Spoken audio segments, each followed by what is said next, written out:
finan-doha ny zava-mahadomelona mihoatra ny 3 tapitrisa ariary ny fitsaboana.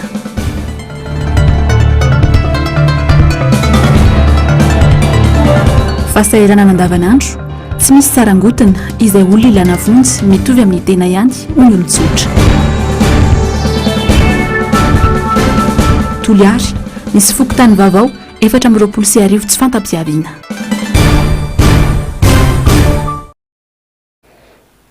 Mankasitraka na ohatrany manaraka tsy tapaka ny fahitalavitry ny MBS amin'ny ity takariva ity.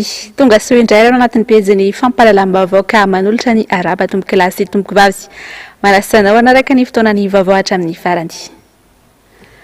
Isantarantsika ny fampahalalam-baovao ary amin'izao fotoana izao andeha ho any amin'ny faritra insika ho any amin'ny faritra mazava ho azy tanatin'ity fampahalalam-baovao ity. Mangetaeta ny fiverenan'ny Flou national network team ny Flou Marc Ravalomanana eo amin'ny fitondrana ny vahoaka n'Antala amin'izao fotoana izao.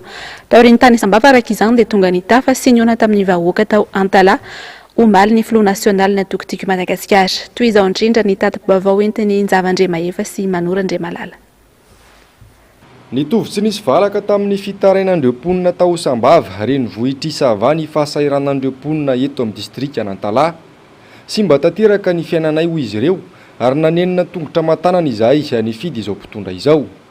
Hafa mihitsy tamin'ny fotoana nitondrany ny Flou Marc Ravalomanana ho ny fitarainan'izy ireo. Tena sahirana fa indrindra zay amin'ity amin'ny savaty sahirana be zay fa ny lavanilina zany ny fotom-pivelomanesa potika tanteraka izao ny tokotry takitry fitondram-panjakana ka mila zao ny fiverenan'ny Dada Ravalomanana zay ny vahoaka anaty sava. Mangatanay zany mba impody ohatra ilay fitondrany taloha zany. Le zaza madinika zany mbo nahazo blouse ndraiky mbo mahazo cartable mahazo raha jiaby ary ny mpampianatra zany mbo tsy zay ray aman-dreny mandeha magnehy mpampianatra mbo président république mbo magnehy mpampianatra fotoanandro zay. Zay ny angatahany ito Antala zay ny raha zay. Lafo ny fiainana ito aminay zay. Le raha angatahany raha latsaka amin'ny fitondrana izy agnavotro zay efa mafy loatra jalo ny vahoaka na ny Antanambe na ny ambanivohitra satria avy amin'ny tsy falafosan'ny lavany zegny fagnotokotan'ilay kolonne azy zegny ny manahirana zay amin'izao fotoana na ny ampamboly na ny ampividy na ny olo ampagnondra raha mandeha amin'ny hôpitaly zegny zay eto takena fondron'ny hôpitaly tsy tafiditra zegny ny olo jiaby vatery midoko ambanivohitra maty ho azy. Rakotr'olona ny toerana nandraisan'ny vahoaka n'Antala ny Flou Marc Ravalomanana. Hitantaratra fa vonona nova-tantara iaraka amin'ny Flou Marc Ravalomanana izy ireo. Ny redo nateto ny rafanevan'ny antoko.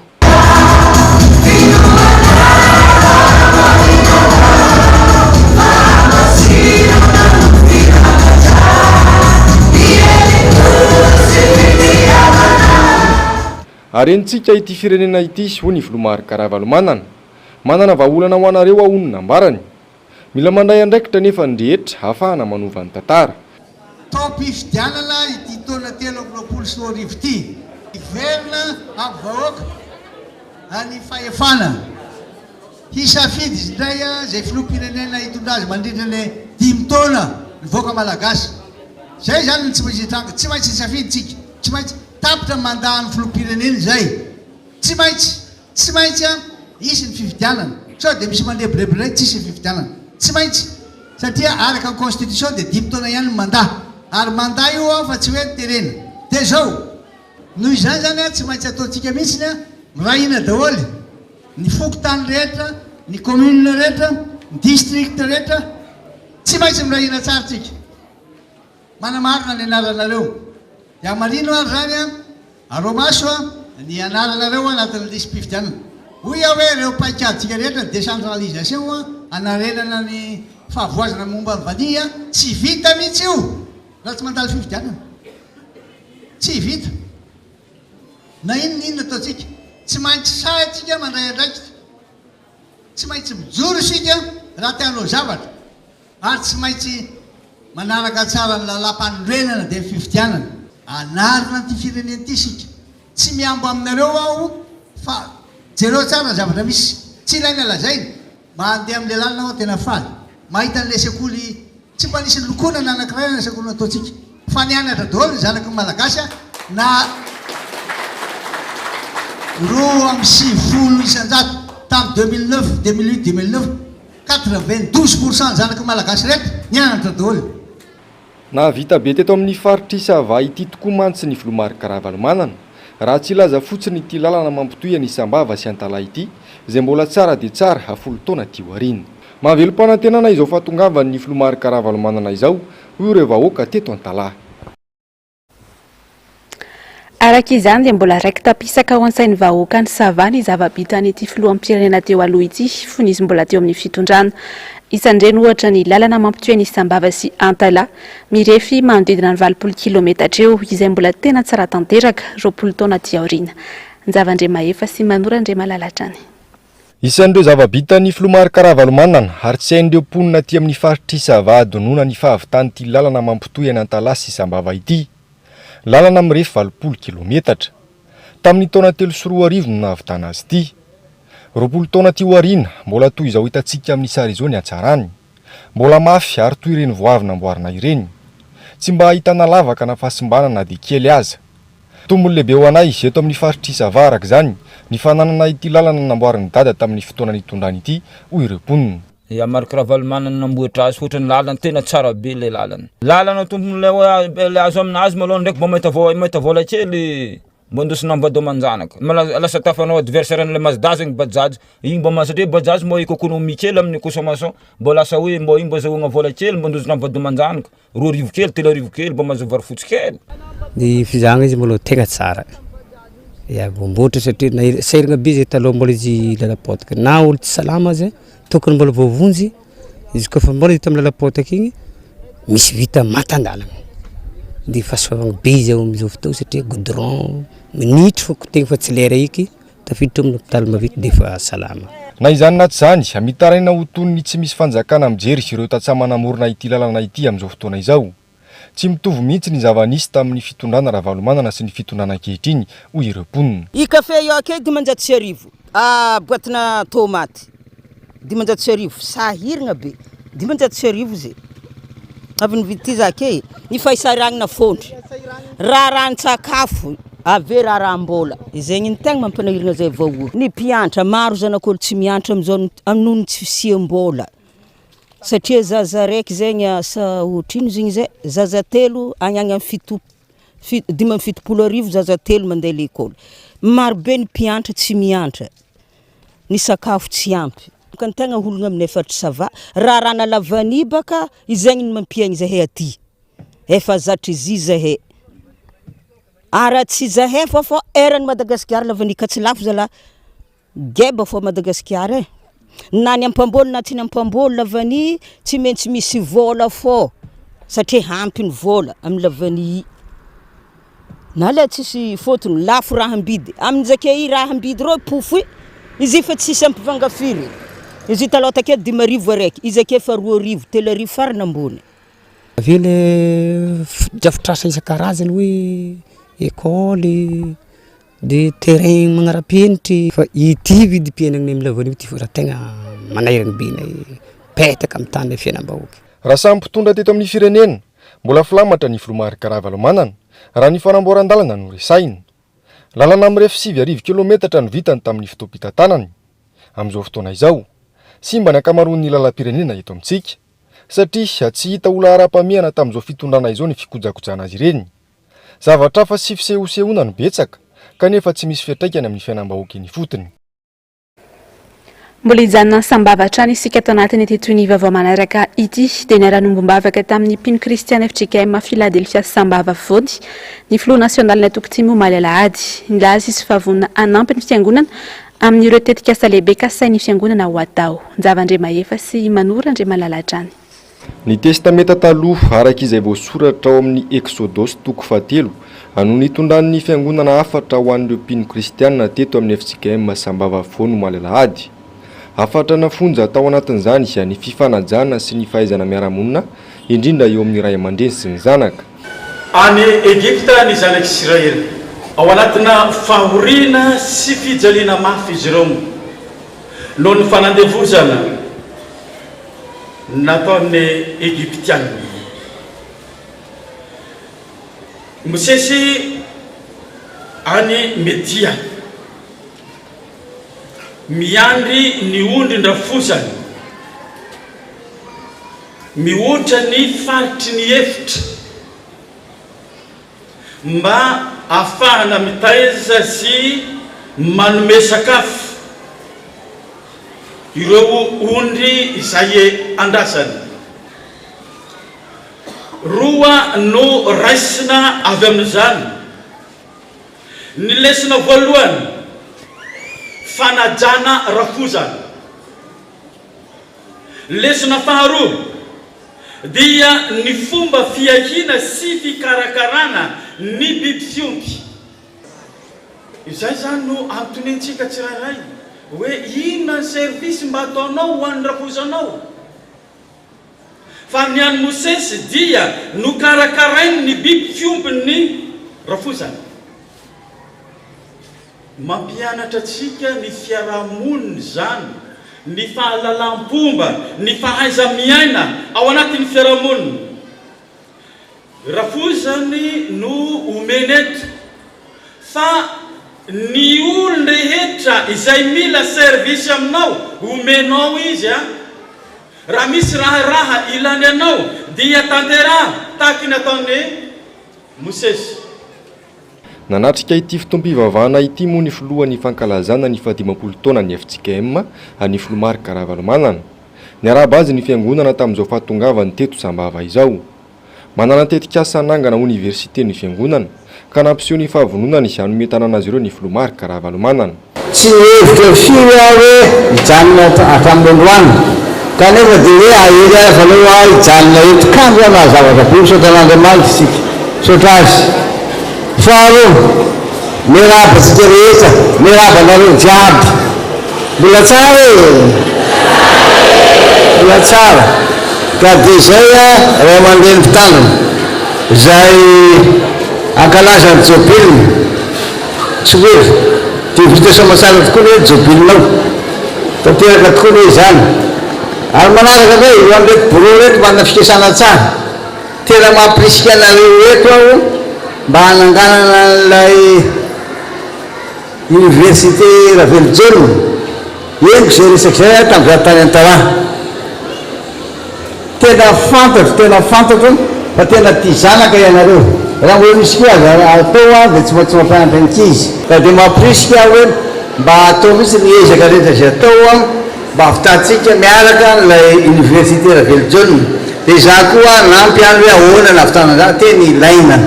Nisaotra azy moa ny fiangonana teto ary nilaza fa tena zava-dehibe ary ilain'ny tanora eto Sambava ny fananana université izany. Ny fianarana raha toy ny lova tsara indrindra ary azahoana miala amin'izao fahasaranana mianjady amin'ny firenena izao. Ny vaovao mikasika ny fifidianana kosa indray dia niteraka resabe teny amin'ny fiarahamonina sy mahavelona ayahy ho an'ny mpanara-baovao ny fisiana lisam-pifidianana roa samihafa tonga eny amin'ny fokotany. Ny aiky ny seny fa misy tokoa lisam-pifidianana roa samihafa eny amin'ny fokotany io ka nitondrany Taleny Kabrehitra ny rafitra fanazavana. Asinandria Malala rendransariny Andrakoto Malala. Ny aiky ny seny fa tena misy lisam-pifidianana roa samihafa eny anivon'ny fokotany amin'izao fotoana izao.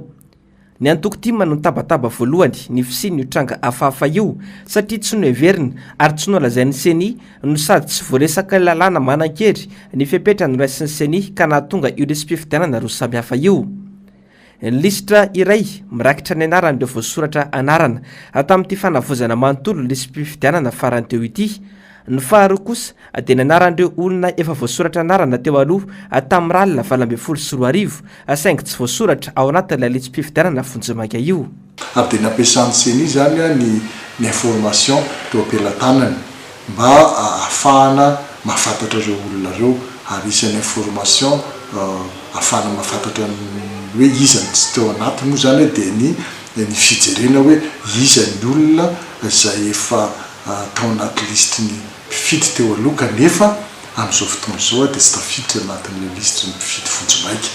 Dia rehefa natao izay fampitahana zay dia hifantatra ireo olona ireo ary ireo olona izay mbola tsy tafiditra anatin'ny listiny mpifidy Vonjimanga ireo zany no nanaovan'ny seny lista anankiray izay milaza ny anarany sy ny adresy misy azy ireo mba ahafahan'ny fokotany sy ny komity mpanisa mpifidy manatona mivatana azy ireo ary manentana mivatana azy ireo.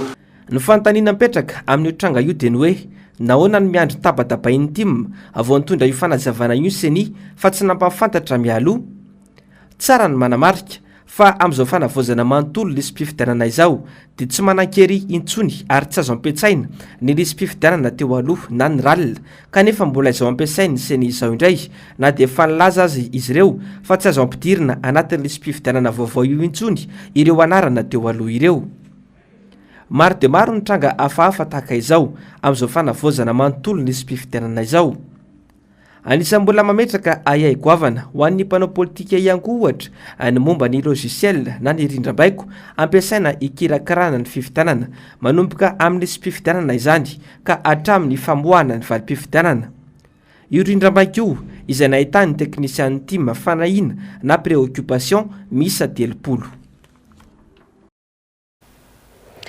Araka ny vaovao nampitainy Nzavandriamahefa avy any Antala aminy izao takariva izao dia mbola isy ny tatim-baovao mahakasika indrindra ny dian'ny filoha nasionaly natokotiko Madagasikara any amin'iny faritra iny mbola andrasantsika araka izany ny fahatongavan'ny sary fa hotohizantsika hatrany aloha ny fampalalam-baovao amin'izao fotoana izao ny vaovao mahakasika ny fifidianana izay hatrany dia fokontany vaovao miisa 420 ny toliary no tsy fantatra ny fiaviany raha ny fampitahana natao tamin'ny lisitra navoakany seni tao amin'ny tranokalany nandritra ny fifidianana tamin'ny taona 2024 sy ny fifidianana ho amin'ny taona 2024 ity atsoina goavany ity nataony seni ity ka tokony hitondran'izy ireo fanazavana. Onjalalaina Ranaivomarana sy Tahiriny Aina.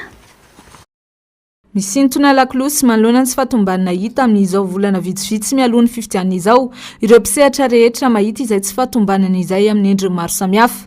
Tsy vita ny lisitra tsy manjary fa eo ihany koa ny adso ny anarana sy ny laharana kara-panondro. Ankoatr'izay ihany koa ny fivoahan'ny lisitra tsy hay hoe avaiza na avaiza. Izao indray dia misy fikotany any arivon'ny vaovao hita any amin'ny faritany Toliarany. Ary manamarina izany antotanisy hita ao amin'ny trankalam-pifandraisan'ny seni amin'izao ho an'ny faritany Toliara. Raha 3,7 sy R7 nisan'ny fokotany tao amin'ity faritany ity tamin'ny fifidianana tamin'ny taona 2024 dia tafakatra 7,7 sy R7 izany amin'izao fifidianana 2024 izao. Raha io antotanisy navoaka ny seni io araka izany dia fokotany miisa 420 no vaovao vao niforona ny Toliara. Mampametra pantaniana ny avindreo fokotany vaovao ireo. Ho antsika moa amin'ny akapeny fokotany iray birao fandatsaham-bato iray. Raha fokotany 420 izany dia isy birao fandatsaham-bato vaovao 420 hafa koa. Mampametraka ihany amin'ny fangararan'ny fifidianana ny zavatra toy izao ary mampanahy ihany koa ny sin'ny alabato atao amin'ireo fokotany vaovao ireo. Tsy ny lisy mpifidianana ihany araka izany no ahitana tsy fatombanana fa tonga hatrany amin'ny famoronana fokotany vaovao mihitsy. Tokony ho mailo hatrany olom-pirenena manoloana ny tranga toy izao sy ny amety sy ny fanodikodinana ny safidim-bahoaka ataon'ny ekipa amin'ny fitondrana. Mbola andrasana ny fanazavana avy ao anivon'ny seni mahakasika ity tranga ny Toliara ity sy ireo tsy fahatombanana mirarakopa nahita manerana ny nosy. Sy mbola fantatra na uraikitra ihany na tsy ny fivoriana ara-potoana hatrehan'ny parlemanta eto Madagasikara amin'ny volana Mey ho avy izao. Antony maro no mahatonga izay resaka mandeha amin'izao fotoana izao eo alohan'ny resaka ara-bola fa eo ihany koa ny taotry ny mpitondra amin'ny sezany. Fanady Adiny Asinandriamalala sy Andra Kotomalala. Voalaza ao amin'ny lalam-panorenana handeny 570 fa mivory ara-potoana indrosan-taona mandritra ny 80 andro ny antenimera eto Madagasikara. Manomboka talata voalohany amin'ny volana Mey voalohany ary talata fahatelo amin'ny volana Oktobra ny faharoa. Mandeha nefa ny feo amin'izao fotoana izao fa mety tsy hisy ny fiantson'ny governemanta ny olona sy ny solombavam-bahoaka hiatrika io fifidianana io, izany hoe mety tsy hisy ny fivoriana atrehan'izy ireo. Fivoriana andiniana ny teti-bolam-panjakana na sy mpantsina amin'ity taona 2024 ity no tokony atreha ny mpanao lalàna ny Romier ho avy izao. Antony maro no mety ho antony mety tsy araikitra io fivoriana io.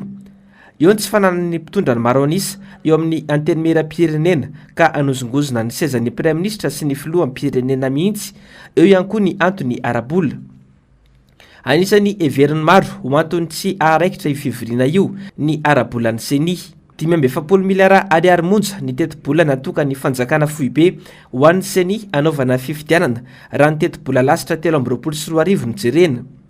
Nilaza nefa ny filohan'ny seni fa tsy ampy anaovana fifidianana akory io teti-bola ho an'ny seni io ka tsy afaka ny iroso amin'ny fifidianana ny eo anivo ny voamera-pirenena mahaleo tena misahana ny fifidianana.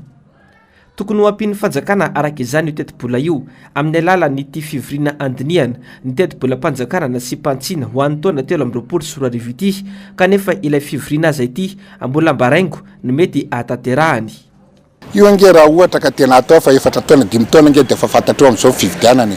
Ahoana anao mahita fitaly manara-penitra tsy imprévu, ahoana anao mahavita manao colisée, ahoana anao mahavita zatra fananina tsy atao mihitsiny eo fa fandrebrebena diversion fotsiny fandrebrebena vahoaka fotsiny io fa tena misy raha ataony ary nakaiza daholo mivola be tamin'ny Covid regny fanaovana ny zavatra hafa ividianan'olona aminao hafa vidianana zavatra hafa raha tonga dia vidianan'olona ilahatra rehefa tonga président.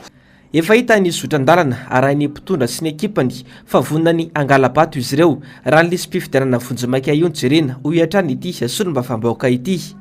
Fa zavatra loso ary zavatra mahatsiravana ny eno eto alatra be vava tsy mandeha lona ka fa mampimananareo vahoaka hoe ho raharaha ty ary tena vonintsika atsika tsy manaiky afa tamin'ny herintaona ave tamin'ny taona lasa izy nafa nangalatra sy dobolatsy ny tariny dia amin'ity ve dia mbola anaikina. Araka izany dia mbola baraingo ny sy ny fifidianana amin'ity taona ity. Ny mpanohitra sy lalam-panorenana raha teo dia mitaky ny sy ny fifidianana amin'ity taona ity satria tapitra ny fotoam-pitondrany Andry Rajoelina. Ny vaovao mifandraika amin'ny fifidianana sy ny fanomanana fifidianana izay hatrany dia marisarisa manamarina ny anarany ao anaty lisy mpifidianana ny olom-pirenena amin'izao fotoana izao raha nambarany sefokotany 67 hektara atsy manokana. Mila fanentanana manokana araka izany ny olom-pirenena amin'izany adidy izany mba ahafahany mandray anjara feno amin'ny raharaham-pirenena. Ando miaratina Andry Rakotomalala. Vitsy ny olona mamonjy fokotany manamarina ny anarana anaty lisy mpifidianana amin'izao fotoana izao raha ny eny amin'ny fokotany 720 hektara atsimo. Manao ny antsivo zavatra ny fokotany saingy ny rehetra na ny antoko politika na fikambanana na olon-tsotra no tokony hijoro amin'izany asa fanentanana sy fanabeazana maha olom-pirenena izany avokoa. Na izany tsy izany mila mijoro mandray andraikitra ny olom-pirenena fa tsy andro olona vao hanao nadidy toy ny eto amin'ny firenena. Miankina amin'ny sambatan'olona iamantsy sy ny fiovam-piainana. Ohatrany kamokamo ny olona asa na tsy fahafahana na ahoana fa ohatrany kamokamo ny olona hijery ny anarana anamarina ny anarana ao anatin'ny fifidianana vonjy-maika fa ny olona fanentanana aloha manentana foana zay fa ohatrany kamokamo le olona zay misokatra sabotsy tontolo lady maraina misokatra zay manamarina ny anaran'ny olona. Misy aloha ny olona tena mazoto, misy olona tena mazoto, misy olona dia ohatrany asa tsy fantatro zay fandehany fa dia zay fa raha ohatra tena tia tanindrazana ny olona dia zao tsoratra anarana izy hifidy. Efa dodona sasa miandry fifidianana ny olom-pirenena ankehitriny. Tsy vita ny vava fotsiny anefa izany fa mila raha inasa dia ny fandraisana anjara feno amin'ny fifidianana izany hoe miaingany amin'ny fisoratana anarana mandalo fanamarinana ary fandehanana mifidy. Dia fa niany efa vita soamantsaraka satria efa miendry zareo lisitra kely maitsomaitso ireo misy seni ireny masany tena dia mba fatany fokotany mihitsy aloha izay nanamarina ka dia menaka aneo manana karapanondro afaka mifidy daholo tsy maintsy vonona ka tena olom-pirenena malagasy mifidy tsy maintsy vonona foana dia mijery ny fiainam-baovao aloha ny andrasany hoe manahoana sy manahoana ty aloha fa ry ny tena zany efa mipiry mifidy foana hita ihany ana dia vita indray aloha izay fandehany amin'ity indray aloha. Mbola tsy nanoratra, mbola tsisy tonga mihitsy koa nanteo aminay arany. Le fotoana eo ihany tsisy moa le fanentanana any koa leny amin'ny fokotany tsy dia anina tsara, tsy dia misy. Amiko aloha hoe zoanao le mifidy dia zava-dehibe hoe miankina fiainanao koa le izy tsy dia izay olona fidinao eo zany nitondra ny firenena dia miankina amin'izay no avinao koa. Tsy mitsahatra manao fanentanana ny fokotany 720 hektara atsimo. Azona antoka ny fahafahan'ny olom-pirenena rehetra handray anjara amin'ny fifidianana. Toy ny tranganisy eny amin'ny fokotany sasany, misy nidrikely eny amin'izy ireo. Misy olona tsy tafiditra anaty lisy mpifidianana, misy ihany koa ireo distripelina ny anarana sy ny mombamomba ny tena. No io antony io indrindra no hanentanana ny rehetra anantona fokotany hisoratra sanamarina anarana mba tsy tranenina raha sanatria misy tsy fatomombanana mandritra ny fandatsaham-bato izay miantoka no avy rehetra. Anisan'ny namaky-banitsilana nisy fahatomombanana rehetra hita ao anaty lisam-pifidianana tonga eny anivon'ny fokotany ny fandaharana miara-manonja tamin'ity androany ity. Fokotany maro manirana n'Antananarivo renivohitra no ahitana izay tsy fahatomombanana izay. Mampanany amin'ny mety isiana tetika alabato ny zava-misy ankehitriny. Mamintina amintsika ny fandaharana ary Onjalalaina Ranaivo Manana sy mbola Avatsara. Niompana betsaka tamin'ny resaka fifidianana sy ny tsy fahatomombanana hita amin'ny lisam-pifidianana tonga eny anivon'ny fokotany ny famakafakana atao amin'ny fandaharana miara-manonja androany. Maro ireo tsy fahatomombanana hita izay miseho amin'ny endriny maro samihafa. Anisan'izany ny fahadisoana amin'ny anarana sy ny laharana karapanondro. Fa ankoatr'izay dia misy ihany koa ireo manana sosy manamarina fa nahavita amin'ny fanondratana anarana kanefa tsy tafiditra ao anatin'ny lisitry mpifidy. Fa ahatsapana ankehitriny izay le hoe tsy fahatomombanana amin'izay resaka lisam-pifidianana izay. Maro be ny olona no efa nahavita ny fisoratana anarana ary nameno ny atsotsika hoe le carnet ny seny iny fa tsy tafiditra ao anatin'izany lisam-pifidianana izany. Fantatsika fa nanomboka tany amin'ny volana novambra tany ho any taona 2024 ny nanomboana nanaovana an'ity fisoratana anarana ity. Raha jerena nefa dia ny hoe ny olona nisoratra anarana tamin'izany fotoana izany tsy tafiditra ao anaty lista.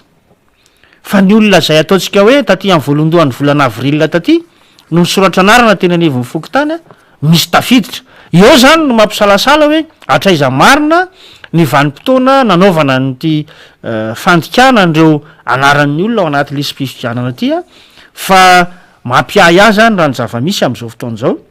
Ny zavatra hita namana faniry amin'izay le hoe tsy fahatomombanana isan-karazan'izay dia raha ho an'ny tenako manokana zao tao amin'ny birao-pokotany izay misy rehefa natao ny fanamarinana dia misy ny fahadisoana eo amin'ny daty nanomezana ny karapanondro ary zay olona niaraka tamiko teo tamin'ny fotoana zay nandalovako teny anivon'ny birao-pokotany dia ahitana kely an'izay olana samy hafa izay avokoa na amin'ny lahara karapanondro zany na amin'ny anarany zany mampametraka ihany amin'ny mety isiany alabato ny zava-misy. Misy amin'ireo mpanara-diny fitondrana no efa manao paikady andrinana ny safidim-bahoaka sahady. Mba azontsika an-tsaina ave amin'izao fotoana izao fa eto Antananarivo ny tena atao hoe mahery vaika izany lafy mifanentanana hiditra ao anaty lisam-pifidianana izany. Nefa eto mihitsy no ahitana ny hoe tahambany indrindra amin'izay lafy ny fisoratana anarana izay. Satria hatretrosika dia mbola manodidina ny 500 mahery kely ny tahan'ny fisoratana anarana atao anatin'ny rahatsika hoe faritany Antananarivo. Indrindra moa zany atao anatin'ny Antananarivo renivohitra dia ahitana an'izay fahabangana be izay. Etsy andanin'izay ihany koa dia mirorosaina ny olona amin'izay lafy ny fisoratana anarana izay na manafaniry satria izao ny antony.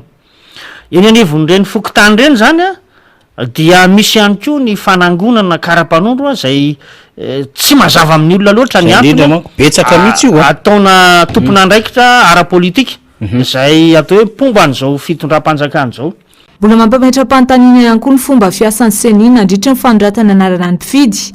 Raha tsy ahivina dia efa nilaza amin'ny firaisamonim-pirenena misehatra amin'ny fifidianana fa fomba fiasa amin'ny fanaovana ralina na ny révision annuelle de la liste électorale misy amin'izao fa tsy fomba fiasa amin'ny fanaovana fanavaozana manontolo ny lisam-pifidianana na ny refonte totale de la liste électorale.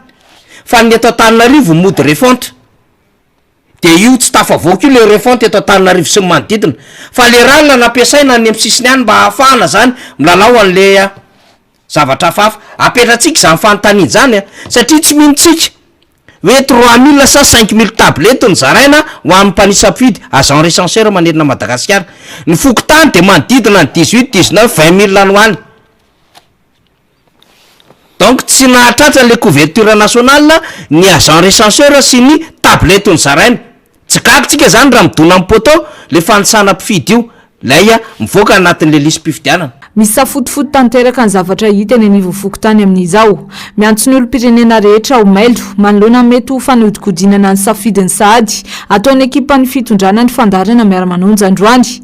Zava-dehibe ny fandehanana manamarina ny anarana anaty lisam-pifidianana eny anivon'ny fokotany ko anaitanana ny olom-pirenena rehetra manana zo hifidy mba hanao izany.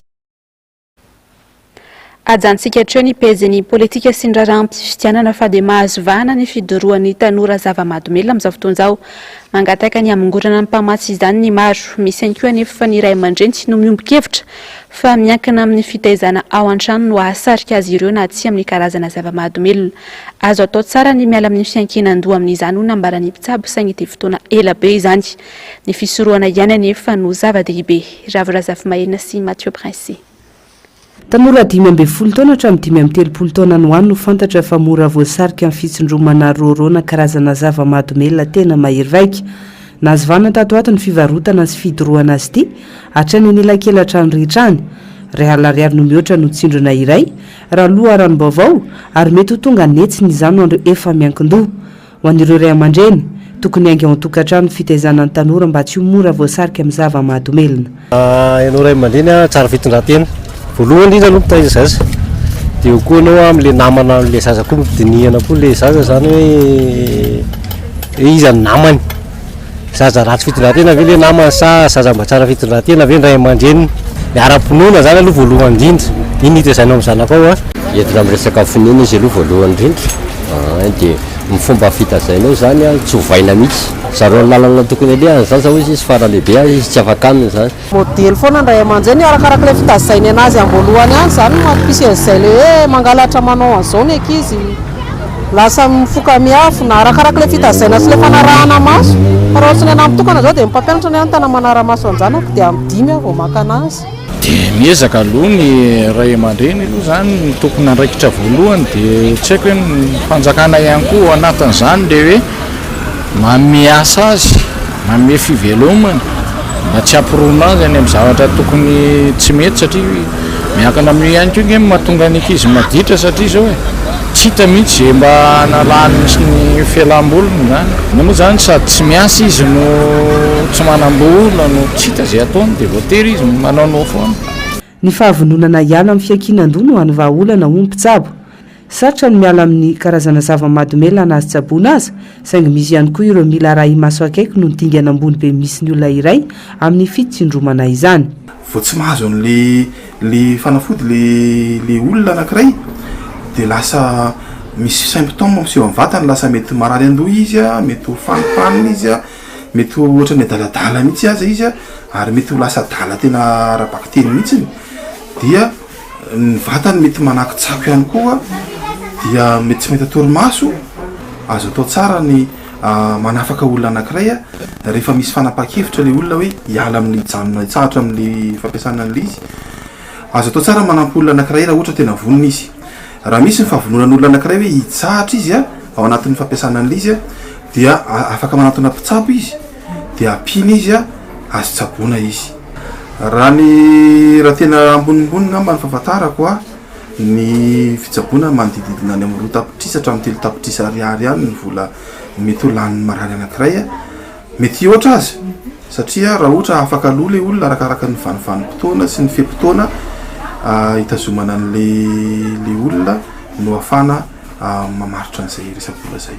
Vitsy ny toerana manokana natao hitsaboana ireo tanora miankin-doha amin'ny zava-mahadomelona na ny centre de cure de désintoxication eto amintsika miparitaka nefa ireo karazana rongony ary mahasarika tanora maro tsy mbola teny nisy hatreto ny mpivarotra na mpapitra ireny voapaingotra ireo trondro madinika hatrany no misazy ankoatra ny lafiny ara-pahasalamana nefa miteraka tsy fandriam-palena ny anivon'ny fiarahamonina ihany koa ny fidorohana zava-mahadomelona famonoana olona amin'ny fomba feno bibina fanlanana sy ny maro hafa izay mety ho vokatry ny fandraisana izany avokoa.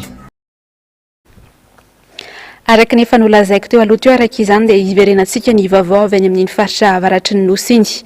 Tsy misy mividy ny vokatry ny tantsaha santonany amin'ny olana sedray ny mponina manamorona ny lalam-pirenena fahadimy izany. Manakaiky ny vahoaka ary mahatsapa ny maharary an'ireo mponina sy ny tantsaha eny fotony ny Front National Network marika Ravalomanana androany araka izany dia nitsidika ny toerana manamorona iny lalana mampitohy ny sambava sy voimariny ny tenany. Zavandre Mahefa sy Manora Ndre Malalatrany. Rehefa avy tao Sambava sy Antalahy dia niazo avy hatrany ny distrikta ny Vohemara indray ny filomarika Ravalomanana. Tsy nandalo fotsiny tamin'ireo tanàna sy fokotany ary commune nanamorona iny lalam-pirenena fahadimy iny anefa ny tenany afa nitafa sy ny aino ny etaentan'ireo mponina. Tegna tsy hainay sotranao président e. Tsy hainay sotranao secrétaire tegna misy devombroka mariny. Alagraty sisiny.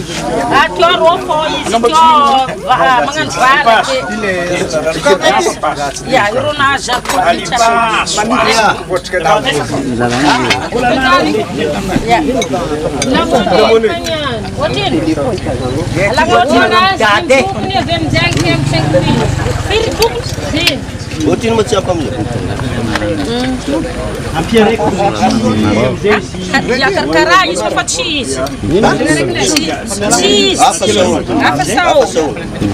Commune manamorona ity lalam-pirenena mampitohy an'Isambava sy Vohemara ity ihany koa ny eto Antsirabenoro sy Ampanefena. Mbola nisy ampiarina lavanila no tena antom-piveloman'ireo mponina. Ny zavatra hita sy tsikaritra dia tsy misy mpividy ny vokatra ireo tantsaha tamin'ireo toerana nandalovana. Aniany ny fitarainan'izy ireo araka izany ny Filomary Karavalomanana.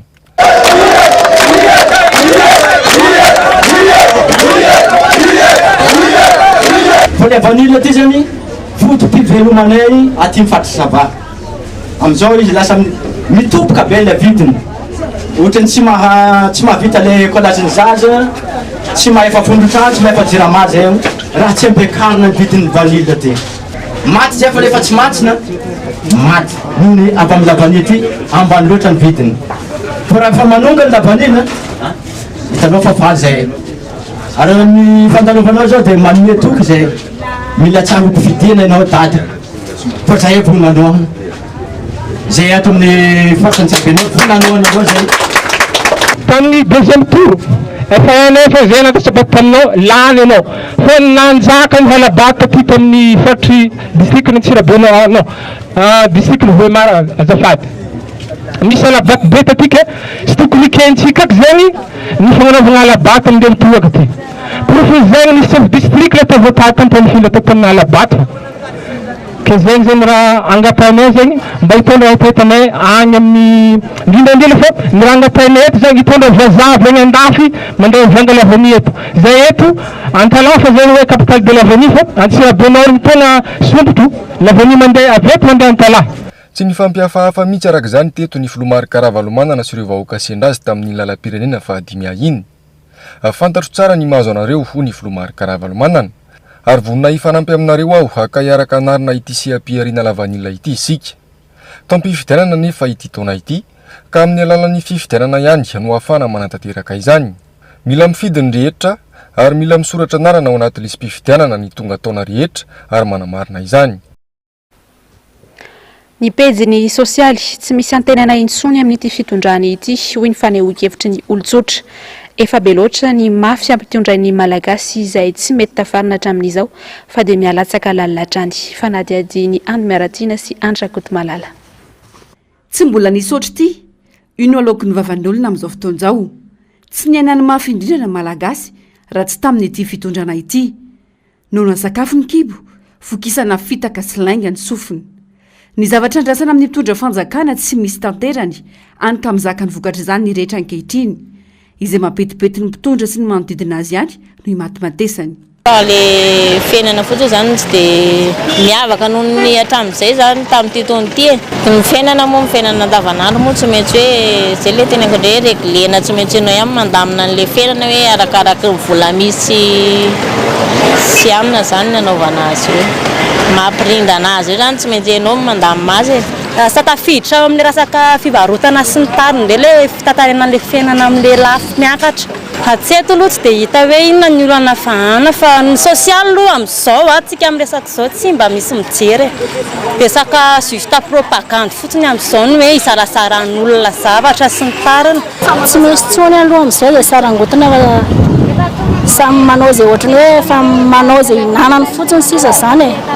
Satria sarangotra tsy ianao mitovy aminao ihany no sarangotanao. Dia tsy maintsy hoe miaina amin'ny zava-misy. No tompona andraikitra izany ny fanjakana. Satria tany misy fanjakana mantsy mitsika. Dia izay ny teneniko hoe tsy maintsy hoe miaina amin'ny zava-misy foana satria avany ambony any mihitsy ny ilay izy e. Dia ianao tsy afaka ny hoe tsy iaina satria ilay izy zavatra iainanao dia zakan'ny olona ve moa dia tsy ho zakanao.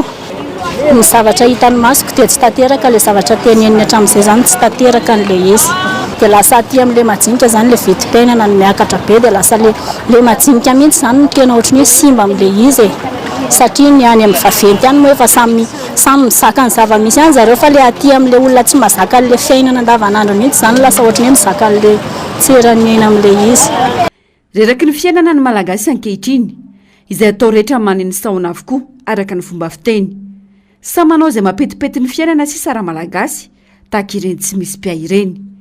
Miandry fatratra ny fifidianana ny olona raha ny faneho-kevitra samihafa eny anivon'ny fiarahamonina. Hifidianana izay olona everina fanafaka ny fiainan'ny malagasy izay efa tena latsaka kanterena ankehitriny.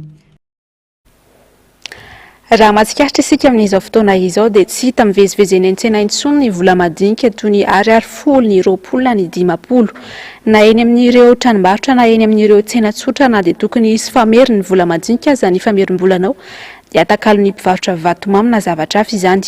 Isan'ny taratra sy ahitana famitotongana ary miaina anaty fatiantoka hatrany ny toe-karem-pirenena amin'izao fotoana izao noho izay tsy fisian'ny vola madinika miasa eny an-tsena izay intsony. Andro Miaratina sy Andra Kotomalala. Tsy misy mampiasa intsony vola madinika 50 ariary amin'ny fividianana entana andavanandro. Tsy misy azony 50 ariary intsony raha tony akamaroany entana eny an-tsena. Atakalo vatomamy na iverenana amin'ny manaraka sisa ny 50 ariary solo ny famerim-bola. Ny 20 ny 20 efa tsy miteny tony ihany koa raha nambaran'ny mpivarotra. Tsisy ny vola madinika fa le vola madinika zao 50 misy mividy vary 50 sy 7 dia le 50 atao bonbon dia nefa le olona koa tezitra raha atao bonbon 50 dia tsy maintsy hoe bonbon fa tsy miasa tsony le 50 zao fa tsisy eo mikoty ariary folo tsony fandefitra zany indraindray misy lasan'le olona any ohatra no 50 sy 5 dia rehefa aveo ny ateriko le 50 na rehefa mividy ohatra ny mividy atody ray 50 sy 5 dia ohatra zao mividy koa rapitsa dia to dia mifameno amin'iny le 50. Lasa mivarotra fotsiny vola raha misy famerim-bola 50 ariary raha tsy atakalo zavatra hoy ny mpividy. Lasa fahazarany ilay manakalo zany ho lasa vatomamy na mafiaza ny fetrakan'izany amin'ny fiainana andavanandro. 50 ariary mitambatamatra efa azona zavatra hafa saingy miaina amin'izay misy sisa. Tsy mety mandray 50 tsony mivarotra amin'izao atao bonbon raha mividy vary ianao zao 50 sy 4 ohatra tsy mandray tsony izy. Raha hoe rano nga mana 50 ianao dia maka vidina rano vidy rano ray bidon iny dia ndraindray nefa iny tsy mandeha matiantoka amin'ny vidiko le mpivarotra amin'ny mafo. Fa tiantoka ho an'ny toe-karem-pirenena ny tsy fampiasana ny vola madinika hoy ny mpahay toe-karena ka ilana paikady matotra sy mahomby avy amin'ny tompon'andraikitra voakasika hijery sy hampiakatra ny lanjan'ny vola. Azo eritreretina hoe misy fatiantoka ihany satria ireny vola ireny dia vidina ny fanamboarana azy. Misy prestataire zany any ivelana any manontana azy reny vola visy ny vola ravina amin'izay tsika tsy maintsy mbola mandoa vola anamboarana amin'ny vola tsika zany matiantoka foana aloha amin'izay na dia atao hoe efa fomba le toe-karena ary zay zavatra zay eo amin'ny sehatra international fa eto amin'ny sehatra anatiny ihany koa matiantoka tsika satria nandoa vola hividianana zavatra ho ampiasaina nefany manomboka tsy ampiasaina manomboka efa miala amin'ny fampiasana anazy tsy kelikely ny eto amin'ny toe-karena anatiny. Any amin'ny fireneny dehibe na misy aza ny firoboroboan'ny teknôlôjia mbola miasa ny vola vy hatramin'izao tsy mbola foana ary sanda mbola ara-dalaina eto Madagasikara ireo vola madinika ireo saingy tsy tafiry intsony. Any aoriny raha tsy misy ny fepetra raisiny very anjamba ny vola malagasy. Tsy fantatry ny taranaka any aorina intsony ny fisian'izany ariary 10 ny 20 50 ariary zany taky ny ariary ariary ary ny ventsykrobo. Ho any amin'ny faritra indray isika tanatin'ity toy ny vava-manaraka ity dia efa simba avokoa ny ankamaroany fotodrafitrasany Mangalaza sy Begavo samy ao anatin'ny commune Firamanga Avaratra faritra aloatra Mangoriny. Nefa hatramin'izao aloha izany dia tsy mbola jereny mpitondra izany ka ny mponina any an-toerana sy ny fikambanam-behivavy no manao izay vitany amin'ny fanarenana. Ny Rendriana Arvony MDS Ambatondrazaka. Matsiaro hirery toy ny zaza tsy misy pia amin'izao fotoana izao ny mponina tantsa ao anatin'ny fokotanin'ny Begavo sy Mangalaza samy ao anatin'ny commune ambanivohitra Firamanga Avaratra. Nisy fahasimbany nanomboka tamin'ny taon-dasa ny fotodrafitrasa ara-panabeazana tsy zarizary ny fotodrafitrasa ara-pahasalamana sy ny tontolon'ny lafiny fambolena. Tsy misy pijery nefa izany fahavoazana manjo azy ireo izany fa dia miezaka amin'ny erim-poniny tenany ny mponina ao an-toerana ka ny fikambanam-behivavy no miezaka manatsara izay hitratrany heriny. Nisy tokoa ny ezaka natao satria ny andriandro sy ny taraina teny ihany tsisy namaly dia niezaka amin'ny fikambanam-behivavy hoe nanao hetsika maromaro ihany moa ny hetsika natao dia ny fikambanam-behivavy zany anisan'ny tena hoe niezaka nanao an'ilay trano fianarana efitra roa ny eritreretinay. Natao ihany moa ny fitarainana teny amin'ireny hoe reny association maromaro sy hatrany amin'ny mpitondra hatrany amin'ny député efa hatrany amin'ny mpitondra ambony ary ngamba efa nisy taratasy nataonay fa tsisy valiny hatramin'izao dia io no zany vitanay fa mbola miankina amin'ny ezakay sy izay mba malala tanana hatrany amin'ireny olona efa nianatra teto efa ela reny ary anaovanay fitarainana ihany koa. Tiana ihany ny mampafantatra fa efitrano roa no mba hifantombiasan'ny ankizy manodidina ny 700 ianarana koa manamafy ny Antsoavo amin'ny tokony hijerena ny faritra misy azy ireo ny mponina avy eo Mangalaza. Eto moa zany amin'izao dia tena marary be mihitsy fa efa fa atao angamba fa nisy 20 taona tsisy fanatsarana tsony fotodrafitrasa teto aminay. Indrindra moa ny EPP ny hôpitaly ny lalana sy ny tariny ataoko hoe misy angamba ny zareo ao amin'ny fanjakana nefa tena tsisy fitodiana mihitsy zareo fa dia miaina amin'ny faharatsiana zay aty ka manaitra nareo ihany aloha raha mbola azo atao satria mampalahelo dia mampalahelo ny situationay eto amin'izao.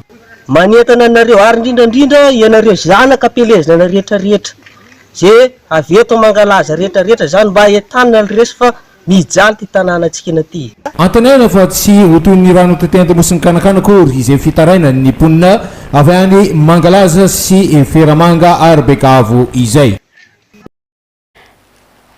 Tsy mbola misy daty iraisana ary tsy fantatra hatramin'izao ny mahakasika ny tena andro tokony hankalazana ny taom-baovao malagasy. Samy manana ny azy sy ny anarana iantsony izany ny taranaka mpanjaka sy ny mpandala ny fomba nentim-paharazana. Nankalaza izany avokoa ny vohitra masina misy ireo ray aman-dreny be ankoatra ny teny Mangabe nanao fankalazana ihany koa ny teny Ambohimangarova sy ny zana-drana valona teny Anosy Manjaka. Ravorafy Mahinina, Mathieu Prince. Tsy tonga ho azy ny filaminana eto amin'ny firenena hoy zana-drana valona. Marobe ireo fiovana tokony hisy ary voalohany tokony hanaja izany ny mpitondra fanjakana. Efa 100 taona ny taona malagasy amin'izao, ny voatra nanaraka izany anefa ny fomba mampanao sy ny toe-tsaina, indrindra ihany koa ny fandalinana ny fomba malagasy. Dia eo amin'ny 2,700 taona zao ny taona malagasy. Zay no netombohan'ny taona malagasy fa ny nankalazana azy tao anatin'ny taona grégoriana dia 8,700. Fa misy taona anankiray very nindrony alamaty ary zany zavatra zany hita amin'ny fanisan'andro satria raindray 12 volana raindray 13 volana ao anatiny ao.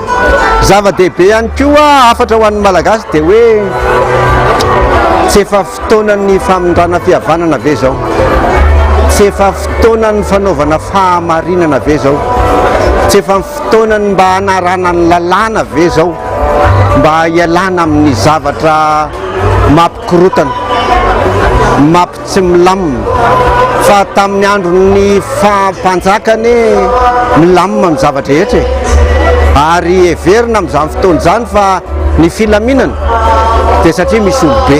Isa taona 2700 ny fankalazana ny taom-baovao nimerina no marian'ny fikambanana zana-drana valona Anosy Manjaka ny 20 aprily izany tamin'ity taona ity. Anehoana ny fomba mampanao merina fa izay toy ny fanaovana rendrina sy ny vonomy vola vita anasany ireo mpiarabelona mitovy firehana amin'ny nofikena amin'ny tampihavanana. Narainy tsodrana aleo alasa nandro nasaina iragasy makotrika kosa no namaranana ny lanonana. Ilaina ny fihavanana mba ho toavin-drehetra sy ny fanjakana ny fomba mampanao ny gasy ka metrana daty mpankalazana manara-pomba malagasy ho andro tsy fiasana kanefa ndresaka rano raha nambarany sanatra navalona. Ny ompanabetsaka tamin'ny fiarovana ny tanàna Antananarivo izay ahitana ny vakoka manatantara toy ny eny amin'ny faritry ny Rova Manjakamiadana. Ny famelabela arak'efitra no karakarain'ny sampanatantara amin'ny Université n'Antananarivo tamin'ity androany ity. Isy ny boky izay voka-pikaroana mahakasika ny drafitry ny tanàna tsy ho ela. Ravorafy Mahinina sy Mathieu Prince hatrany. Manimba sy manotoana ny fikojakojana sy fitehirizana ny vakoka ny fanorenana trano manodidina ireo toerana manatantara toy ny eny Manjakamiadana.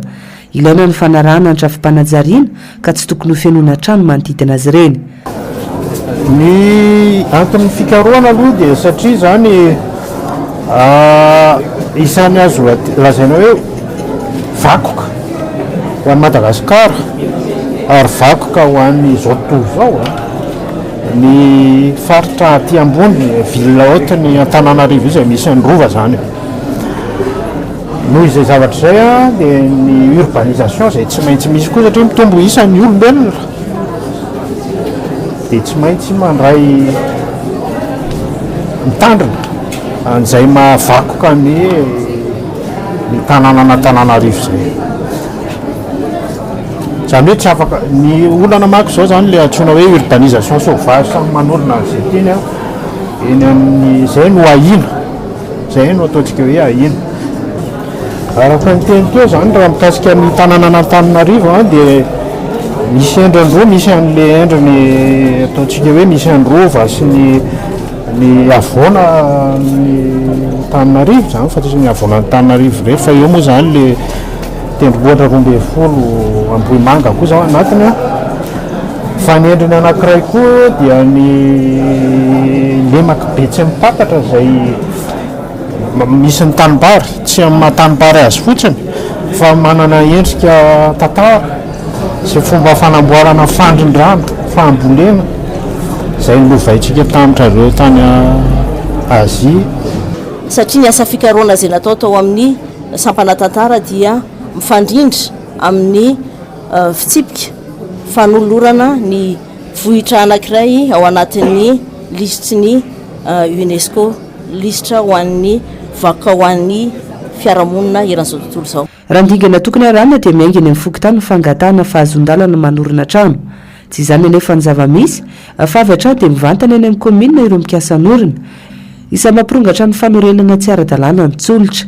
Mahita azy aloha resaka ohatra hoe fanorenana zay tsy ara-dalàna sy fatra na ara-dalàna izy na tsy ara-dalàna fa matoa izy ireo miorina zany dia mety efa mahazo alàna avy any amin'ny komina ve fa rehefa misy zavatra ohatran'ireny dia miteo zay manao signalement zay zany any amin'ny komina hoe misy fanorenana tsy ara-dalàna mitronga. Za manokana aloha dia efa nametraka misy tararasy misy nalefako tany amin'ny komina tao amin'ny sampinandramisana resaka urbanisme dia mandraky ny andro mbola tsisy valina izy hoe ahoana satria misy tena hoe tsy ara-dalàna tsotra fa misy asa efa misy foto-davitra asa mijoro eo amin'izy ohatra hoe resaka panneau publicitaire reny dia clôturen'le olona ao anatin'ny tranony izay anaovantsena ohatran'izao dia efa nalefako tany mihitsy io zany zavatra mbola tsy jusqu'atsika androantsika amin'ny resaka io fa tsy sisy valina ny ankapobeny izahay fokotany ny autorité locale la mahafantatra ny ato volaniny tsirairay avy zay zany tokony tsisy olona hoe olona andinana ny fokotany mihitsy aloha amin'ny ankapobeny fa tokony izay aloha mahafantatra hoe ny fokony tany no mahafantatra ny zava-misy rehetrarehetra zay vao mandalo any amin'ny entité de l'État rehetrarehetra amin'ireny fa raha ny ankoatr'izay raha ohatra hoe raha tonga dia andingana any izy dia lasa zay le fanaovana tsinotsina n'ilay autorité locale. Ivoaka afaka fitondra vitsy ny boky izay vokatry ny fikarohana nataona mpampianatra sy mpianatra ao amin'ny lalam-piofanana tantara eny Ankatso miaraka amina université vahiny. Miopanabetsaka amin'ny trafim-panajariana misy ireo vakoka manatantara eny Antananarivo izany ary fikojakojana ireo toeran'ireo. Tontosany sabotsy 20 aprily lasa teo teny amin'ny chapelle militaire Ivato ny fanamasinana ny fanambadiany Ramanuel Andrianomenjanahary faneva ny fitiavana sy Ratovinarivo Elmas Vololona Sanda finaritra. Sanda moa dia sady mpanentana no mpikirakira ny lafiny teknika ao amin'ny 11 MBS 570 arahantsika avy hatrany ary ny sary mahakasika izay. Ny fitiavana mandefitra amin'ny zavatra rehetra.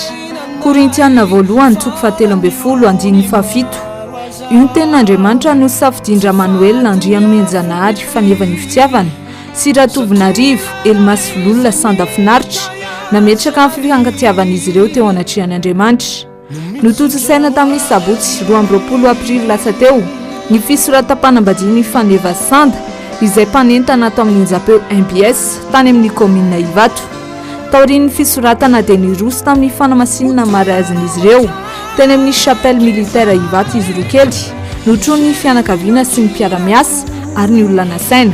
Ny mpitandro Rakoto Zafy Mikaela nanamasina ny fanambadiany faneva Sanda samy nanome toky sy ny fanaiky fa hifampakatra sy hifankaty ary ifanaja teo anatrehany lanitra sy ny tany izy roa. Nitoy tamin'ny fiarahana mikorana niaraka tamin'ireo olana saina ny lanonana. Ny fianakaviam-be ny MBS dia mirary tokantrano sambatra eo ambany fitahian'Andriamanitra Trandry ho an'ny fanevasana.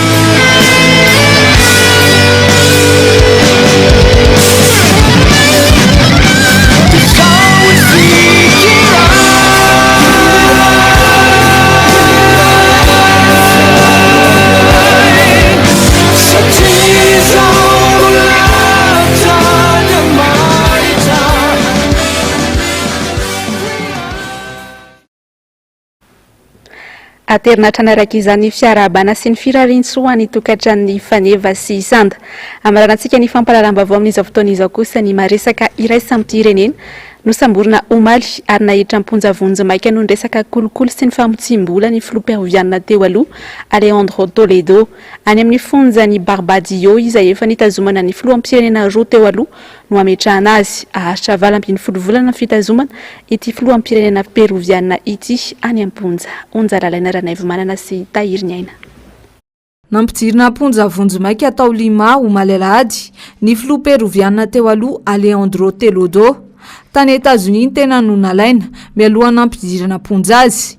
Resaka kolokolo sy fampitsim-bola tafiditra ao anatin'ilay scandale Odebrecht no nahavoasaringitra ity filoham-pirenena peroviana teo aloha ity. Raha ny fampitambavao navoaka amin'ny fitsarana ny antoerany dia ampijirina amponja vonjy maika mandritra ny 12 volana i Alejandro Toledo.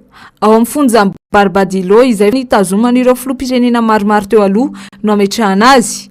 Anisany efa ngiadra tao amin'ity fonjy ity Pedro Castillo ny taona 2024 ka hatramin'ny taona 2024 sy Alberto Fujimiro ny taona 77 ka hatramin'ny taona 2000.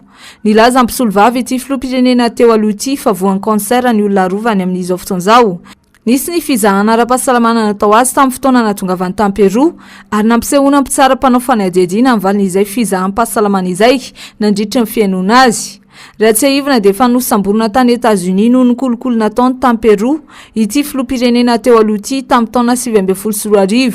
Nogadraina tany an-trano ny tany California ary tsy maintsy nanao bracelet elektronika ny tenany tamin'izany.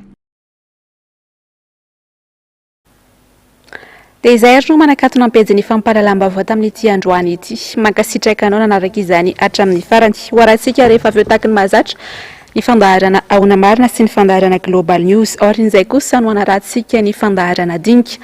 Vahiny amin'ity hariva ity ny mpisolo vava elo aratefy mahefa mijoro avy eo anivo ny birao politika ny Antokotiko Madagasikara. Orin'izay kosa no anaratsika ny horonan-tsary mitondra ny lohateny hoe High Hit.